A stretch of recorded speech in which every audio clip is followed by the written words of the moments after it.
Welcome. If you've ever had issues with Discord automatically adjusting your microphone sensitivity, you're not alone. Sometimes, the auto sensitivity feature can make your voice sound choppy or cut out unexpectedly.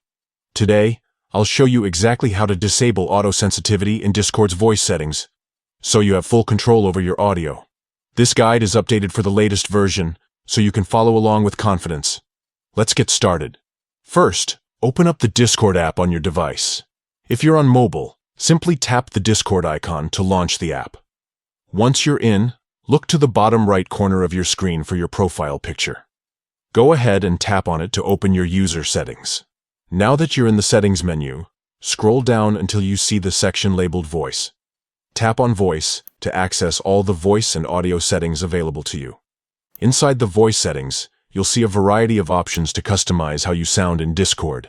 What we're looking for is the input sensitivity section. By default, Discord usually has the automatically determine input sensitivity option turned on. This means Discord is trying to guess how loud you need to be for your mic to pick up your voice, but it doesn't always get it right. To disable this, simply tap the switch next to automatically determine input sensitivity. Once you turn it off, you'll see a slider appear below.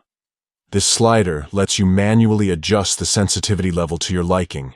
Move the slider left or right until your voice is picked up clearly without background noise or unwanted cutoffs.